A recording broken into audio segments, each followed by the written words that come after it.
Good evening. I didn't hear anything back. Good evening. Oh, way to go. We're awake. Thanks for coming tonight. My name is Jim Fott. I'm from Lura Consulting, and I'm a third-party facilitator for this evening's discussion. This is, of course, the City of Toronto Digital Infrastructure Plan meeting. And before we get started, I'd like to introduce Lawrence Etta, who is the Chief Technology Officer, to go over a land acknowledgement. Hello everyone, thank you for coming out this evening. The land I'm standing on today is the traditional territory of many nations, including the Mississaugas of the Credit, the Anishinaabe, the Chippewa, the Haudenosaunee, and the Wendat peoples, and it's now home to many diverse First Nations, Inuit, and Métis peoples. I also acknowledge that Toronto is covered by Treaty 13 signed with the Mississaugas of the Credit and the Williams Treaty signed with multiple Mississaugas and Chippewa bands. Today we are here to discuss the role of technology in society and to look to the future of the type of place we want to live in. Reconciliation doesn't stop at the physical world. It extends to our digital spaces and beyond them. With that in mind, I would like to give voice to the words of Alexander Dirkskin, a member of the Métis Nation who delivered these remarks at Queen's University in November 2018. Alexander stated, "There is so much wisdom in these territories and in the peoples who have been steward of them since immemorial. As we hold space today for dialogue on digital spaces, which so often feel ephemeral and borderless, it is critical for us to reaffirm the centrality of and our connection to these physical territories upon which we gather. Meaningful change begins with recognition of technological innovation as a fundamental human endeavor. Technology is not a neutral force, nor are digital spaces safe spaces for all. Instead, mirroring, replicating, and at times exacerbating the real and pressing realities faced by Indigenous peoples and other marginalized communities in physical spaces. A social justice lens must therefore be applied to all that we discuss, design, and develop in the digital realm."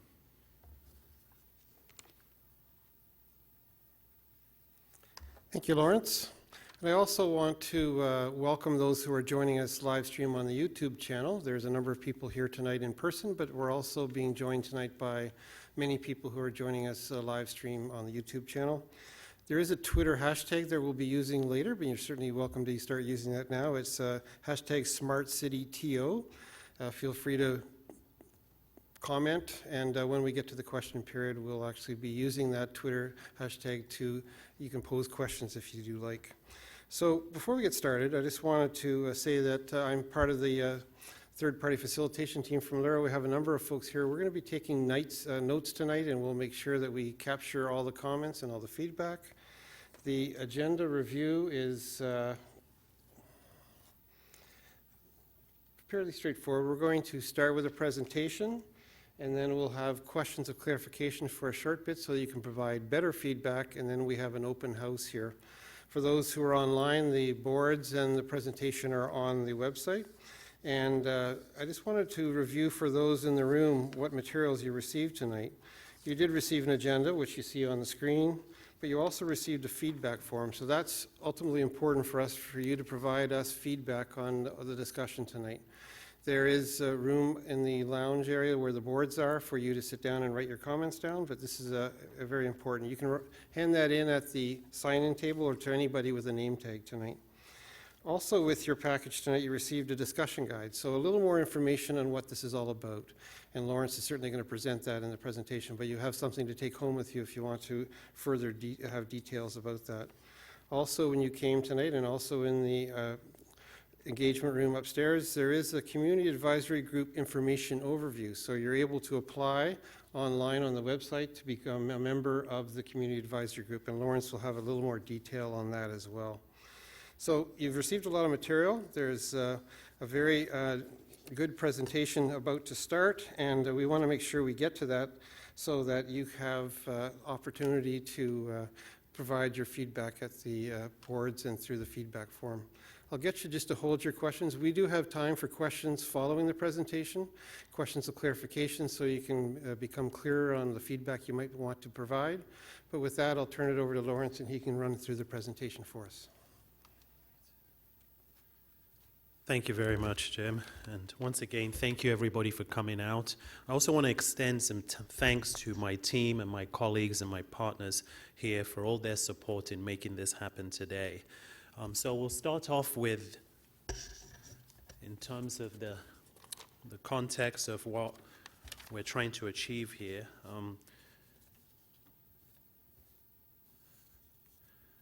I want to set off as well to thank everybody to participating in these consultations. We certainly appreciate your presence here, and we do encourage you to give us feedback through the feedback forum. We want to ensure that you're able to talk to staff, fill out the information on the web questionnaire. These are the first rounds of consultation. There will be more in the future, 2 more rounds before the plan is complete. We're here to listen to you and to understand your thoughts on the draft principles of the digital infrastructure plan. This is a long process, but we're taking the time to try to get this right. The material is not just going to be on the slides. Materials are also in the discussion guides in your hands as well, and on the boards around the members' lounge. And the same slide deck, along with other material, is also online on our webpage at toronto.ca/connected community. So setting the background, digital technology is certainly changing the way we deliver municipal services, leading to a number of positive outcomes and better management of public assets. In February earlier this year, Council directed staff to develop a citywide digital infrastructure plan, a policy framework, and a governance model. We're calling this the Digital Infrastructure Plan, which is intended to help guide day-to-day and long-term strategic planning decisions as we see the use of digital technologies increase around our city. We also recognize there's a lot of unknowns when it comes to this realm. The Digital Infrastructure Plan is intended to help bring clarity and certainty for residents, stakeholders, communities, and our partners. The framework will articulate certain areas like a governance model for digital infrastructure, a review of existing federal and provincial legislation, and a set of policies to guide decision-making on internal and external proposals like sidewalk labs and the waterfront. One of the challenges in initiating this conversation is communicating very complex ideas and concepts in a simple way. It's important that we bring about a shared understanding when it comes to what a digital infrastructure means. What does it look like? And how does it relate to the overall plan? In the city, we've taken a broad approach to defining digital infrastructure as infrastructure that creates, exchanges, or uses data or information as part of its operation. This includes physical structures, for example, sensors, Wi-Fi, in how we are looking to communicate with each other. So why are we here today? And why do we want your feedback? The public consultation will help inform the city as it fulfills the direction received from Toronto City Council in February 2019 and the direction received in June 2019 to evaluate policies on ethical digital standards and to create a code of technological practices. We certainly know there's a lot of work to do to achieve this plan. And the first step is to settle on guiding principles for the digital infrastructure plan. These principles will help form the foundation of the plan and shape decisions. It will shape decisions around its development and why, therefore, it's important we get it right, which is why we're asking for your support here today. Today, we certainly want you to think about the draft principles that we have created around the room. What do you like? What don't you like? And what have we missed? The Digital Infrastructure Plan will be used to build on existing regulations and policies that address topics like security, privacy, personal information, and how we bring all of these together in one encapsulated and consistent approach that the city can use to evaluate future proposals. We will examine any proposals received prior to the complete Digital Infrastructure Plan in 2021. We will use existing processes and the Digital Infrastructure Plan work completed to determine an appropriate evaluation approach. Proposals can come from a variety of partners, different city divisions, the private sector, universities, community organizations, all stakeholders who are looking to partner with the city to launch products or improve services. As with any city processes, these proposals will be properly evaluated and may be approved with or without conditions or denied. The Digital Infrastructure Plan will be the central piece to this evaluation. Further on that note, the Quayside project, led by Waterfront Toronto, is one example of a project that could result in the digital infrastructure proposal that may need to be considered by the city. The Digital Infrastructure Plan, therefore, will be a critical tool for the city to utilize when considering these proposals and others like it. Let's move on to a few details of how we're consulting with the public and other stakeholders through this process. We anticipate the plan to take around 18 to 24 months to finalize. And we're intending to have at least 3 rounds of public and stakeholder consultations.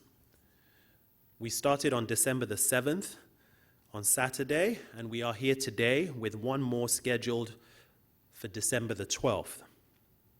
The first round is happening, as I mentioned, this month on the dates I've just mentioned, as well as the online consultation questionnaire that is available on our website until December the 19th. If you have any comments or questions, you can submit them via email to digitalfeedback@toronto.ca.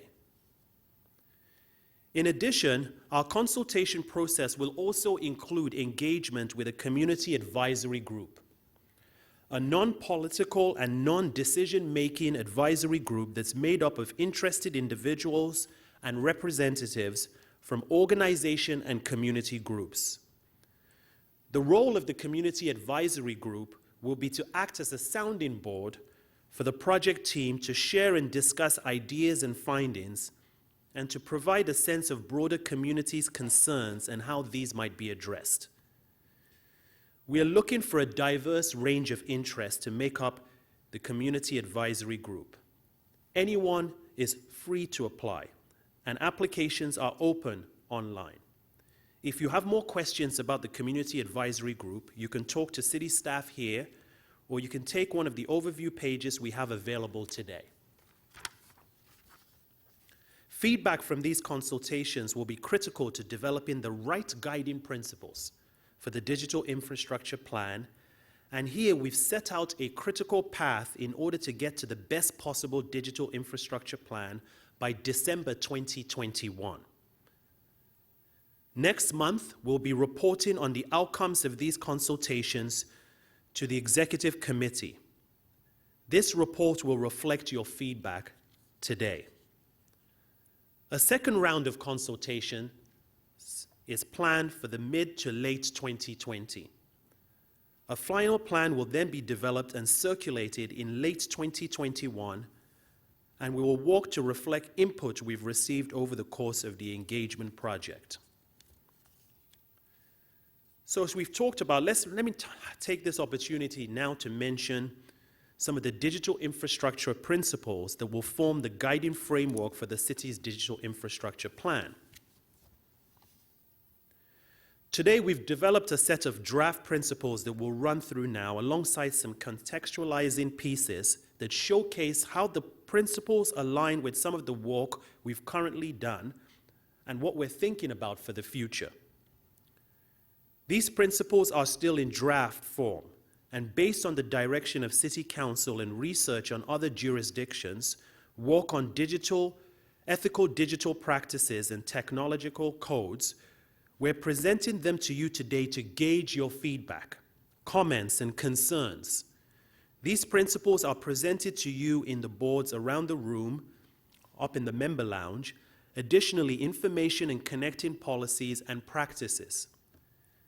As we review the draft principles and example policies, we ask you think about the following.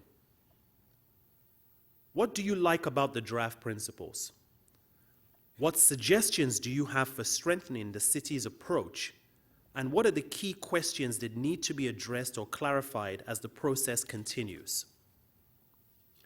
Let's now move on to the principles. The first principle is on equity and inclusion.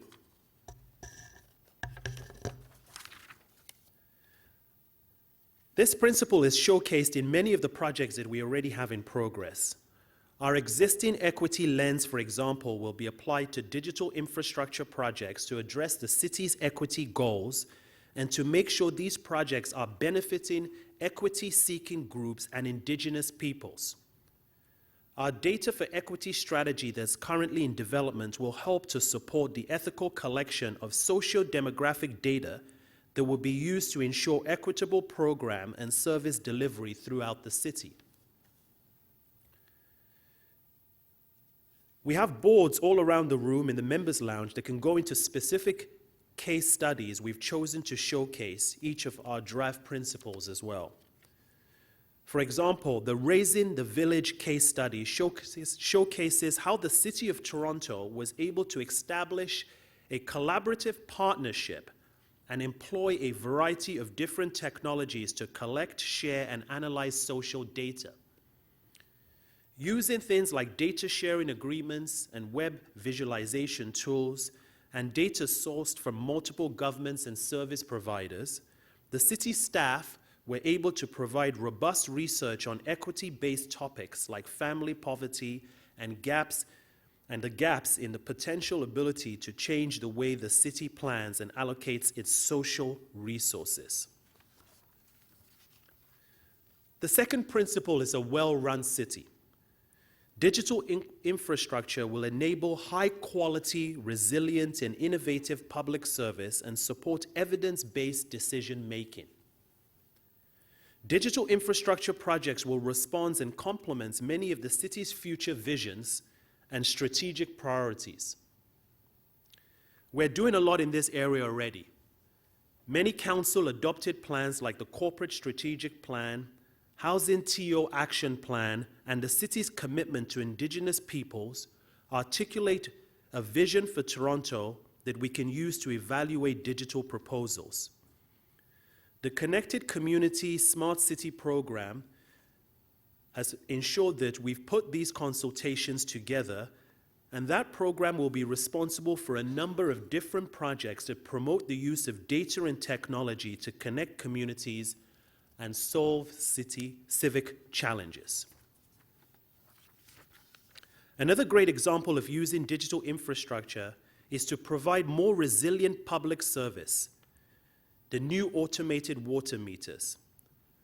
Recently, traditional water meter reading processes were placed with automated meters that send water usage information directly to a central server, allowing for faster and more secure access and storage of data and ensuring privacy for owners. This technology has safely eliminated the need for manual readings and overall provides a much more efficient method for the city to administer water use and manage its resources more sustainably. The third principle is centered on ensuring social, economic, and environmental benefits. This principle ensures that the digital infrastructure should be fit for the purpose it is intended to serve and not overcomplicated or technology for the sake of technology. Programs like our Open Data and our Green Market Accelerator are great examples of existing policies and practices that use digital infrastructure technology to harness and bolster social, economic, and environmental benefits for all residents of our city. For example, the King Street pilot was all about moving people more efficiently on transit, improving public space, and supporting local businesses. Using a variety of digital technologies, intersection on cameras, Bluetooth sensors, data from the Toronto Parking Authority, and more, city staff were able to collect the data they needed to properly evaluate the pilot from all angles, and eventually utilize that data to demonstrate the pilot's efficient transit service. The fourth principle is centered on privacy and security. Toronto's digital infrastructure must operate in a way that protects the privacy of individuals in accordance with privacy laws and be safe from misuse, hacks, theft, or breaches. This principle is captured in many existing policies and practices like the Municipal Freedom of Information and Protection of Privacy Act, MFIPA, and the current privacy impact assessment processes we have in the city. We're also thinking about a few other areas, like how the city can play a role in expanding privacy protection to groups of people. And we're also thinking about how do we coordinate new and alternative forms of data governance within the city. Case studies like the Vehicle for Hire licensing regulations demonstrate how to balance privacy and security considerations against the backdrop of modernizing and innovating and providing disruptive technologies. In this case, data sharing agreements and the new data gathering and analysis tools were used to establish consistent and equitable requirements between private transportation companies like Uber and Lyft, protect public health and safety, and enable data-driven decisions around enforcement. The final principle is democracy and transparency. This reflects the fact that it is a priority for the city to continue to engage with its residents, its citizens, while developing the digital infrastructure plan. This public meeting, for instance, is an example of some of our existing practices, our open decision-making here in Toronto, and how we're encouraging residents like yourselves to engage with us, submit feedback, or speak to committees. In addition to our current practices, we're also thinking about publishing an education and transparency webpage about the city's digital infrastructure to bolster transparency and accountability around this topic. And we're looking into more opportunities that could improve oversight of digital infrastructure. Open data is digital data that is made available with the technical and legal characteristics necessary for it to be freely used, reused, and redistributed by anyone, anytime, and anywhere. With the City of Toronto's open data policy in 2012 and the Open Data Master Plan in 2018, digital data is made open to the public, unlocking the potential for it to be reused, analyzed, and correlated to help improve the city's delivery of public services and better engage with government decision-making. So to conclude, these are draft principles and signify how the city feels it should underpin its approach as we move towards the creation of our digital infrastructure plan. We are eager to hear your feedback on them in the next activity. Tell us what you think about them What don't you like? And what do you think it's missing?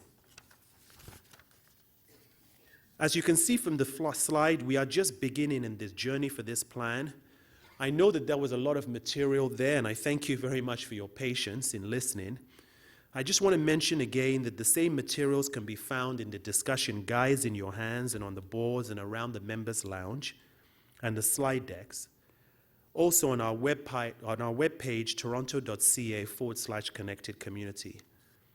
I want to thank you all again for your presence and encourage you to give us your feedback and through the feedback form or talking to staff and filling out the web questionnaire. It is very important that as government we are here to listen to you and understand your thoughts on the draft principle. This is a long process, but we are certainly taking our time to get it right. And we ask for your patience, your participation, and your support as we walk through the process. Thank you very much, and now I'll hand it back to you, Jim. Thank you.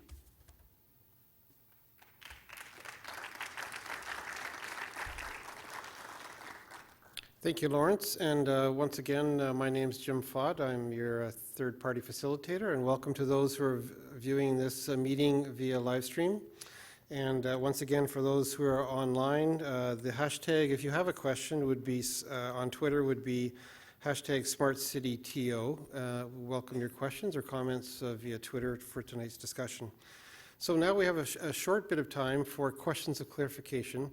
There's going to be lots of opportunity to provide feedback via the questionnaire online or via email or via the discussion that's going to happen in the engagement activity that will follow these questions. But we want to make sure you're clear about your feedback. So if you have questions of clarification that will help you with your feedback, now's the opportunity. I have two people with mics.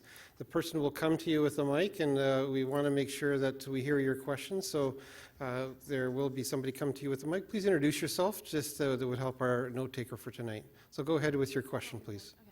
Hi, my name is Anna Serrano.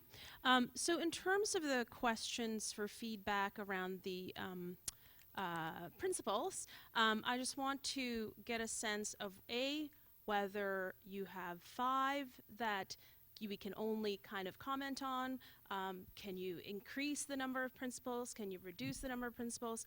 Can you scrap all the principles entirely and find a new framework for the principles? Or are you specifically looking for feedback on these 5 principles alone and are just looking to tweak them? Lawrence will take a tackle. The 5 principles with a draft to help the conversation with the public. Those 5 are not set, so all of the above. We can take more. You can suggest if we are missing any. You can suggest of some that we actually should either remove. So we wanted to set, that's why it was very key to say it's a draft. So it's all of the above, and we are open if there's any principles you feel we're missing, or any ones you would like to include, or any ones you feel that shouldn't be on there. So we're very open to any of that feedback. Other questions? James has a question. Introduce yourself, please, sir. John. Right. I have 3 very quick questions. Okay, The first is essentially on equity. Do the guidelines include explicit provision for access to the city's various access points for people with disabilities? And here I'm particularly interested in specific standards that are testable by means of automated agents. For like, can you run is there a provision that says to provide a website for the city, do you have to run your website through a specific verifier to make sure that blind people or people with hearing problems can access it? And let's get an answer to that question first. Let's go to take your questions one at a time. So an answer to that question. Yeah, so there's provincial legislation that speaks to AODA, and it actually has a date whereby from the province standpoint. So in answer to your question, yes, there's very specific pieces that come from the provincial government, and on the website in that example you give, we're trying to work towards ensuring that from an accessibility that the city is in compliance with the AODA standards. Thank you. If I could have your indulgence for 2 more questions.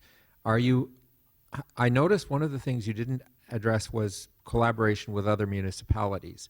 I worked on the bike space project, which was a collaboration between the City of Toronto and civil society, most notably Code for Canada. And as you may be aware, Edmonton took that project up and did a very good job with extending it to adapt it to their needs. And I'm wondering if the City of Toronto is looking for ways to build on that kind of success by explicitly making arrangements to collaborate with other cities. Yeah, so I'll speak to that. If it's funny, I'm sitting here. If you actually speak to our city manager, who sees the actual region from the GTA, not just in the central part of Toronto, but the larger piece of how you move from housing and transportation. So in answer to your question, yes, it's not a call-out draft principle, but within staff, it's looking at the greater region. A few of us, I sit on a CIO strategy council, for example. I sit with a group of other municipalities from the West Coast all the way to the East Coast in collaboration. On the city's technology strategy, and we talked about a well-run city, one of the principles of the city's technology strategy is about partnership. So we see broadly, I was recently speaking to the city of Brampton's CIO in terms of looking broadly from telecommunications. So it may not be a draft principle called out. I think that's a good feedback. We'll take that back in terms of, do we want to include that as a draft principle? But it's inherently understood that the partnership within the rest of the municipalities, especially in the GTA, is part of this guiding principle and the way we're going to approach this work. Finally, this is probably the most difficult of the questions, but there are issues involved with that. Many of the privacy and security issues are going to bring in questions of private entities using data in ways that the people providing that data may not entirely be aware of, and the city may have to look at the question of whether we have the authority to require transportation in that area. Transparency in that area. My apologies. Because the Internet of Things allows data collection that Orwell's Big Brother would drool at the thought of. And I think somebody has to be able to say, well, look, you can collect this data, but people have to understand what they're giving up when they provide it. And if the city is making the strategy for democracy, transparency, and security and privacy, I think we have to ask the question of how much authority the city has to enforce that through zoning legislation and similar requirements. Thank you for that point, and I encourage you to, all three of your questions and points there, to include those in the feedback form or on the questionnaire online, so thank you for that. Yes, that's the best way for us to collect all of the comments and feedback and produce a report that we can share back with you as well as with the project team to look at this input. So great questions. Next question at the top. Just introduce yourself, please. Hi, my name is Harry. To sort of springboard off John's last point about transparency and how data is being used, one of the ways to mitigate concerns is to develop open source software.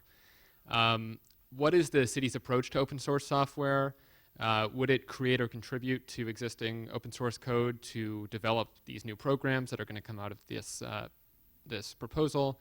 And finally, would open source be a contributing factor to approving or denying a digital infrastructure proposal from a third party? Thanks. Thank you. That's a great question. And actually, where you're sitting right now, if you look to your right, my colleague there, Ryan, without calling Ryan out, runs our geospatial team, which is he's the leader that takes our open data and our open data master plan. And part of that approach of the Open Data Master Plan, I'm sure you're aware, is very much about utilizing open source technologies that allow the community to be able to embed, build, create, develop. So open source is part of our DNA. There's always a balance of questions in terms of the security aspects, etc.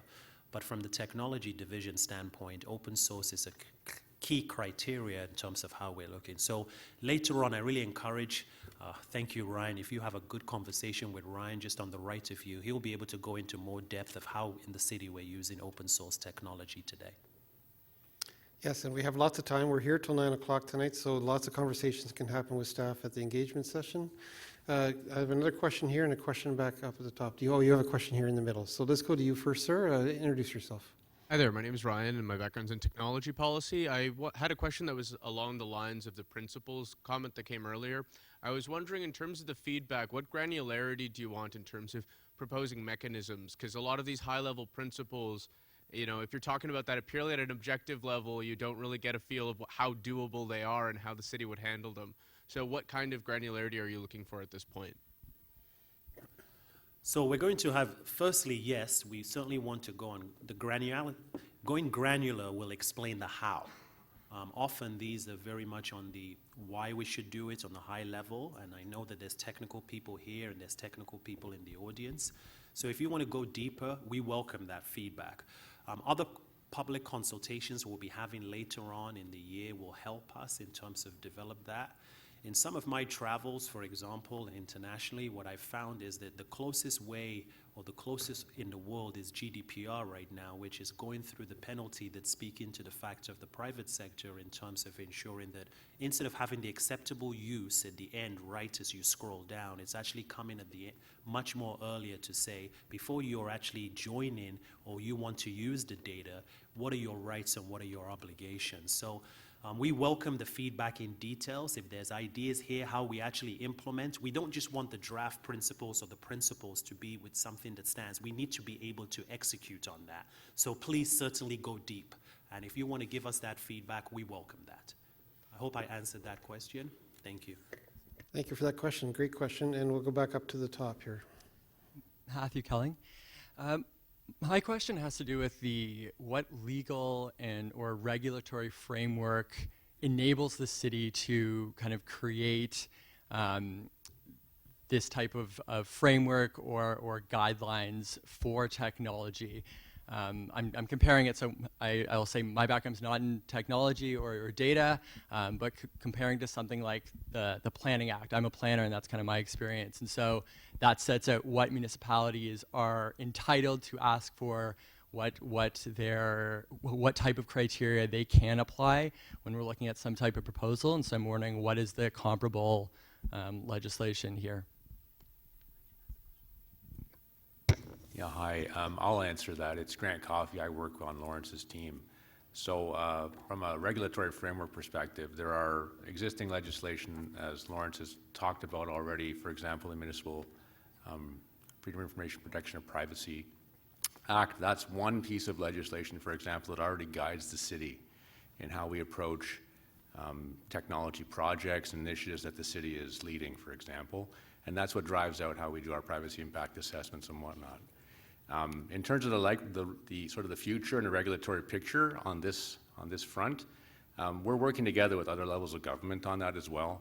So we have an intergovernmental working group where we work with the province, different members from the provincial government, the federal government, as well as the Information Privacy Commissioner Office. So we're working together to talk about what some of these issues are, how we can align, and the solution in the future will be a combination of efforts across the different levels of government. Thank you for that. Next question's here. Go ahead, ma'am. My name is Pat, and I'm interested in you saying that you want inclusion, but how many people knew about this meeting even? We haven't heard anything, and Toronto isn't boasting about the things it has done. I know that public servants are constitutionally uncomfortable about talking to the press, but you need to.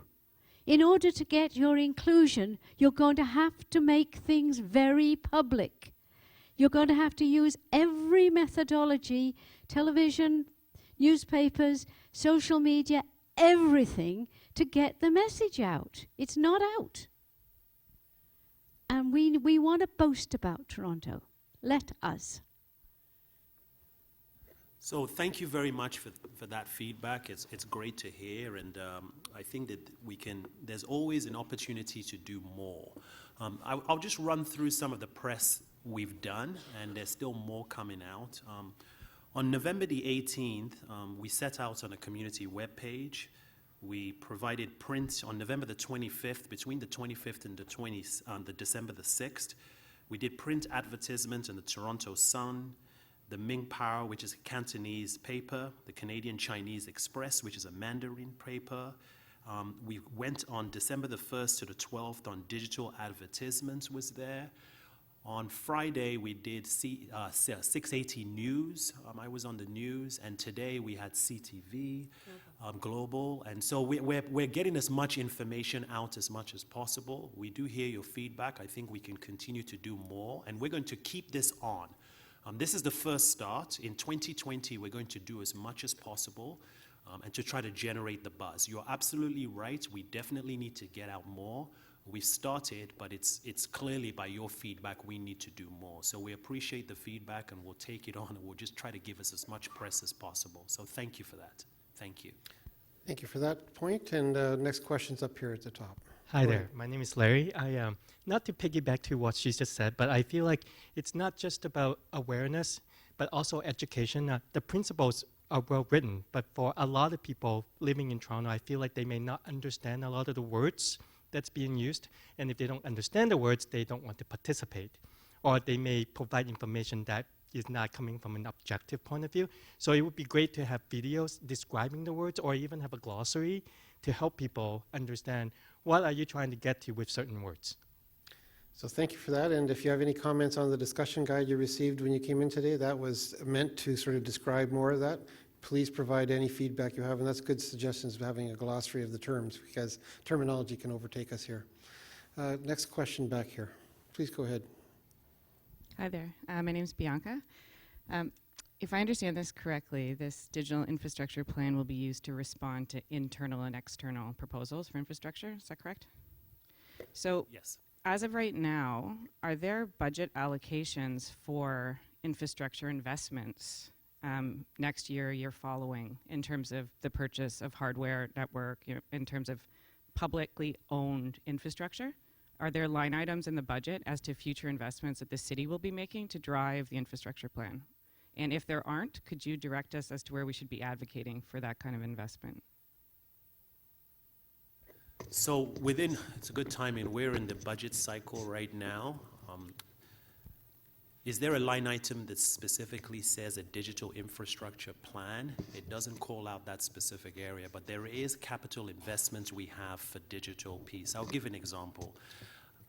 We're working right now, there's a line item to look at how we provide public Wi-Fi that's in progress right now. That's actually called out. We actually have a program called TO Connect, which is part of a digital infrastructure, and it's focused on, there were 3 phases. The first phases was providing Wi-Fi within actual Civic Hall that we have in this area right now. The second stage is providing Wi-Fi to our city division staff, and the third stage we'll look at is how we do it more broadly within the public. So there's a line item investment for that. There's a line item investment is that one of the areas we're really looking at right now is how we approach from the new spectrum that's going to come out on 5G with the telecommunications aspects. There's a line item on that. So there's various infrastructure investments, not just infrastructure from a telecommunications, but also from a back office inside the city and outside the city. So we are piloting, for example, how you turn on. We talk about, I gave an example, if you remember, about the automation of water, how we did that. We've just really recently piloted a platform, a Salesforce CRM platform that will help us in how the residents are responding to us in noise complaints was pilot, also about how we turn on water on and off. So there's line items called out from the capital investments. We have a 10-year plan, but each year we go to council in that respect. So there are line items. The second part is that, can you advocate? Of course, please, we continue to support any more advocacy is where we sort of invest in that. One of the technology strategies is to be in the cloud, so we're trying to essentially have investment in terms of how we provide more cloud services to improve the residents and the citizens' experience. And one piece I will conclude on is that We're having a lot of infrastructure investments in terms of, and that's actually a line item, how we modernize our data centers in terms of the infrastructure we keep on premise. The city has not invested in that time, and we're making a big investment in terms of our modernized data center. So there are investments, but if you went and looked at our budget notes, you wouldn't see something that said specifically digital infrastructure plan. But if you look behind that, you will see a robust technology investment for the city. Thank you. Are there any other last questions? There's one here. Is there one there? Okay. And then there's another one, a couple back here. Hi, my name's Taylor. I noticed in the democracy and transparency section, first of all, I'd like to say that it's good that you're having these 3 rounds of public consultation, but I don't see very much about how you plan to iterate on this plan once it's in place, because technology changes very rapidly, and the city needs to be able to respond to those trends and those industries. So I'm kind of wondering how you plan to put in feedback mechanisms and plan to iterate on this plan once it's in place. Thanks. Thank you for the question. I think one of the last presentations I had was the roadmap to the digital infrastructure plan, and your question was very similar to what we had on Saturday, so it's a good question, and thank you very much for that feedback. We started off, it's December 2019, and then we have a second round of consultation, and then there's a staff report, but the final staff report will not be till after the third round of consultations that we go to 2021. So the iteration will continue in the staff report. One of the reasons is that we did not state is that the start of 2020 would be the final report and it just ends, because this space is constantly changing. So through the consultation we will hear things as we move through the year that we will continuously have to iterate. It has to be, because technology will change. We're factoring that piece as we get to the final report. So what we start off today may not be what we end up in by the end of 2020. So we factored that agile approach of trying to bring the feedback in, try to look at a lot of the emerging technologies that are not today. So it's the right question. We know that we have to be able to change within that area, and I think our partners here with City Clerk and all the other groups, we recognize we're just going to have to see how this space goes through and then take that feedback we receive and continue to move. So the first piece is not what we have today is not going to possibly look at what the report will be in a year from now. Great question. Thank you. And next question back here, and then we have another one over here. I was very impressed. My name is Richard, by the way. I was very impressed to hear the efforts you guys took in getting the message out. Although there's 3 million Torontonians, there's only about 50 of us here. So I kindly recommend that you look at the message that you're using to get the message out, should I say, and your approaches. But we are here now, those of us who are interested. So my question is, what are your plans in keeping us engaged in the conversation as the next 2 years sort of roll out, in terms of particularly like the information that you've gathered through your consultations? How will that be shared with us? How will we be kept informed throughout the process? That's actually that's relevant to our busy lives. So one of the things is that we've got, my colleague is here, we've got our strategic communications with us. We're using all the different forums, and right now we're monitoring feedback in terms of social media and Twitter. I think we'll continue that channel. We'll try to use social media to what we gather, we'll submit through. Through also the feedback that comes through the reports, a lot of the staff reports are public. It's out there for the public.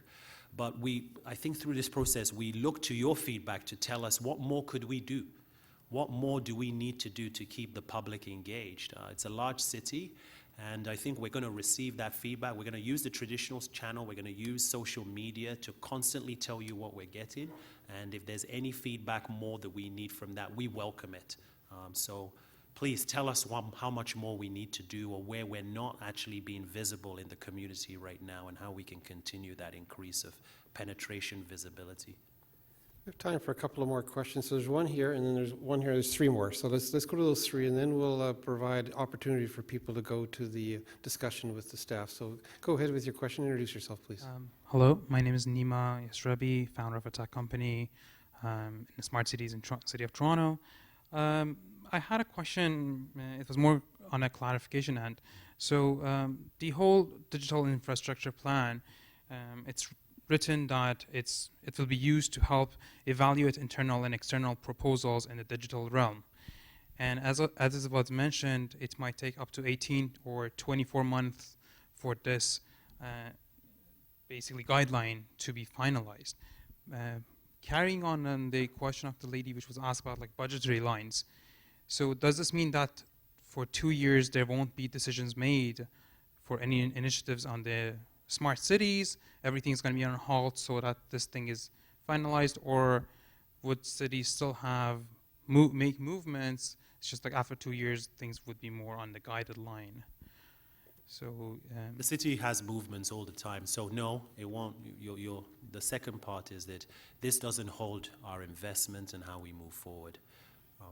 We'll still be investing in modernizing emerging technology. It doesn't hold us, not at all. We're investing in a lot of technology right now. We're doing a lot of proof of concepts, machine learning. We've got a blockchain pilot that's in progress right now. The city is innovating as quickly as we can, but we will not be waiting for this plan to ensure that we're still investing in terms of innovative solutions. Use the mic, please. which were mentioned, are they more free pilots or are Combination of all. We invest in pilots ourselves based on capital investment. We look to the various different groups, whether it's academia, the private sector, in terms of what they want to support pilot initiatives. We walk through the partnership office. I think I mentioned to you earlier, walking through the partnership office that's looking at various ways to pilot. And through our political channels as well, we're always offering advice to look at how we work with various associations and groups in terms of what ideas they want to bring to the city. Okay, let's go to the next question over here, please. Introduce yourself. Thank you. Hi, my name is Laura. I was wondering if you could elaborate on the city's definition of digital literacy and the target demographics that you plan on addressing through that lens. In terms of a definition of digital literacy, I can't recall it off the top of my head specifically. However, I will say that we do have a digital literacy initiative and program. So a lot of work has been done over the last couple of years to help look across different communities in the city, people that maybe have different aspects from a career or a work perspective, or living in the city maybe for some different demographic and economic groups. So we're looking at trying to have digital literacy cover a number of different perspectives. We're actually planning with our economic development team for a digital literacy week in 2020 at the end of May, similar to what we did last year, engaging a number of different agencies across the organization and in the community, public and private sector, our library and whatnot. So the idea is to help people from different lenses in the community and the city to be successful in the modern digital age, depending on whether it's in work or in their life. Great, thank you. There's a question here, and then I think we should just check in with the folks who are live streamed to see if there's any questions or comments from the live stream crowd. So go ahead with your question, sir. Yes, thank you. My name is Stephen. I just want to understand the scope of the digital infrastructure plan. In the brochure that's been given out tonight, you describe what digital infrastructure means, and you give specific examples: physical structures, cabling, network systems, software systems, data standards, protocols. And then you go even further down, you say some examples include sensors, cameras, GPS sensors, microphones, etc. And I want to understand, that's very specific, but when Bianca asked the question around the budget line item, you went to a Salesforce implementation, which I would just see as sort of standard automation of city processes or city services. And I just want to understand, is the scope of the digital infrastructure plan everything, or is it specific to the new kinds of smart devices that are going to be embedded in our pavements, put on our street lights, put on our mailboxes, whatever it might be? Can you help me with that, please? Yeah, I can. It's broad. If you actually look at digital in terms of that respect, it's broad. There is also the aspects of digital for the external facing in terms of the sensors, the IoT, etc. But also it's digital inside the city in terms of how we're trying to modernize that area. So it's broad. But the aspects of how data flows in that respect is that we have policies that need to be looked at in how we respond to some of these areas. So for us, it is broad, but it's the first time, based on now a lot of digital pressures, for us to actually say the existing policies, what do we need to change to be able to modernize? So when I use the example, because I'll give an example. If the IoT sensors are collecting data and those data are coming back into the city for the city to use, to correlate, to analyze, and the city's infrastructure is antiquated and based on the past, then having an external digital infrastructure framework that's good and the back office is not good creates problems. So essentially, we have to look at it broadly. Now, in terms of the budget, can everything be tackled at the same time? That has to be narrowed down. That's just part of good fiduciary planning, but it is broad. But that broadness ensures that when we have conversations or we look at policy, we can now talk about how the data is moving and how do we need to modernize our front and our back end. So that's what it means for us in terms of it has to be broad. If we're very specific, I think we're going to limit, because the public expects an experience from end to end. And the public expects us that when they're interacting with us or when they're using public infrastructure, that experience from end to end in how they move and how they live in the city is going to create a good experience. So it's broad for us. So next and last, we'll go to the Twitter discussion that's been happening from those who are watching live stream. And thank you for those who have come to this meeting in person, but also to those who have joined us live stream. So comments, questions, feedback from those on the Twitter discussion. Your microphone's off. It's not on yet. Hello? There we go. Hi. I've been monitoring Twitter tonight, and on the Smart City TO hashtag, we have a question from Richard. How do you plan on keeping Torontonians informed with the results and conclusions drawn from your public consultations? So all input will be in a report by our consultants, Laura, who are the third-party engagement experts that have been helping us. That report will then be appended to a staff report within the city, and this staff report will be submitted to the city's executive committee on January the 23rd, 2020, for the consultations that are happening now. Other questions? Yeah, we have two other questions.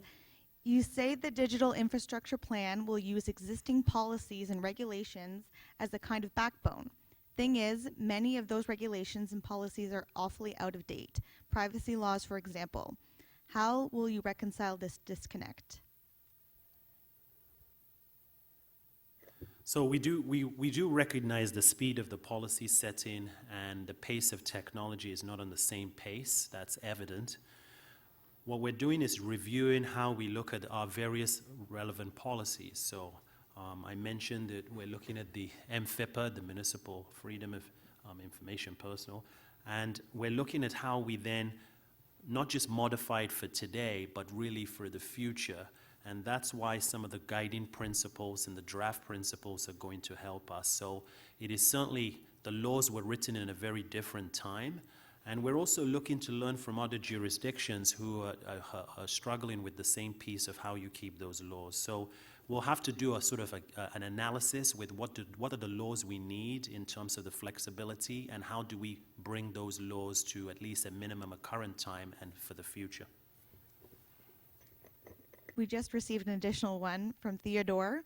What cities do you look to as an example for what to do regarding digital infrastructure? Oh, that's a really good question. I would say that Barcelona, Helsinki, Dubai, those are some of the cities that, and that's just my own view of just looking out there. If you look at Kansas City, I believe Kansas City tried to build a digital infrastructure in terms of from the telecommunication area.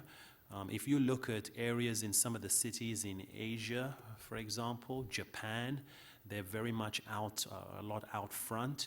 But a lot of the cities are watching us because based on this, based on the work we're doing here, the feedback we've received is that while some of the cities are very focused on the technology standpoint. It's actually the policies and the privacies and the security aspects that they haven't fully sort of come to a conclusion in. And so while it's a technology conversation, we're very much also focused on how do we modernize those policies. But those are some of the examples of the cities as we have looked at as sort of good indicators of what they're doing. Dublin, there's a lot of great things happening in Dublin that I've seen. And one more last live stream question.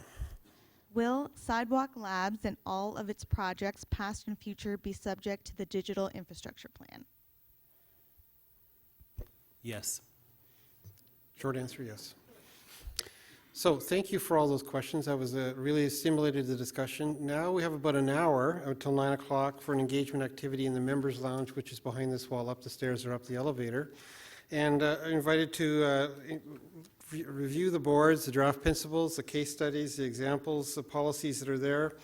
People with name tags, our staff, they're knowledgeable in what's happening, and they're certainly maybe not able to answer all your questions, but they certainly will do their best. And please have a conversation with them. Fill out your feedback form either tonight or online. And for those who are watching us live stream, all the materials from tonight's meeting are online at that website, which is toronto.ca/connectedcommunity.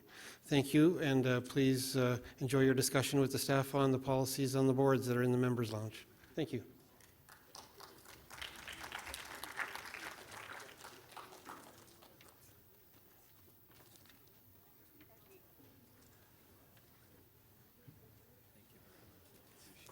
Thank you. Good session. Very good session. Very engaging.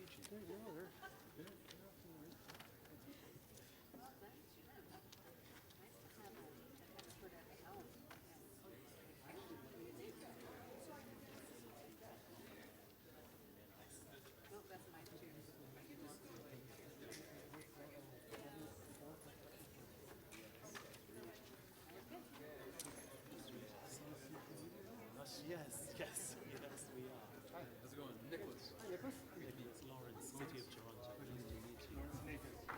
Very much so. Oh, thank you. Yes, I appreciate that. Very well spoken tonight. Oh, thank you very much. I think colleagues here, they do a lot of the sort of heavy lift, I guess. So I'll come and deliver the message and answer the questions and do my prep for my material as well. I've got to know this space. That's it. It sounded good, so that's the main part. Great, thank you. Are you guys are from? Patterson Outdoor Advertising. Okay. So it's part of the reason why we came out. It's funny, I was scrolling through Instagram and I came across the ad, and it's like, this doesn't belong here, and I took a second look at it. Yes. You know, what we're doing right now is a lot more digital focused. Right. And I don't know if it necessarily fits in with your traditional sort of planning, but one of the main things that we were looking to do is integrate our signage into communities. Okay, where they don't interesting. traditionally fit. Right. And just sort of give you an example, we do all the TTC everything. So if you're in the subway platforms, you look up and see the next train arrival system. Yes. So it contains a mix of first-party messaging, which is community messaging based, and advertising messages that pay for the screens and everything else. So one of the things that we are sort of looking at, on behalf of Patterson, is ways to integrate ourselves with these other digital technologies. Yes. To provide sort of community feedback and incentives. So we're not sure what that entails yet. It's obviously a very large picture. Yes. But we're working with companies to understand the data. Mobile data is obviously important to our business. If we know who the audience is, we can sort of set a premium for that product based on who it targets. But is there ways for us to also use that data to help us sort of figure out bigger picture schemes? Right. So fascinating. The infrastructure of the signs are already throughout the city, right? So there's already that built structure that could be utilized in a different manner. And one of our goals is really to try and convert or build new electronic